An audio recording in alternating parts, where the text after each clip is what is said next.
ये जादू नहीं, साइंस है। और लास्ट वाला तो आप भी कर सकते हैं। नंबर 1, देखो जब मुर्गी की चोंच को जमीन में रख के इस तरह लकीर बनाएंगे तो मुर्गी हमेशा उल्टी दिशा में भागेगी।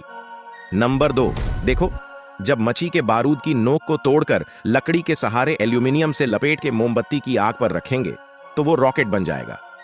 नंबर 3, देखो जब इस तरह से लाइक करके सब्सक्राइब पर क्लिक करते हैं और रिमिक्स पर क्लिक करके यूज दिस साउंड को 3 सेकंड तक दबा के रखेंगे तो कमाल का इल्यूजन होगा। लास्ट वाला आप भी करके देखें।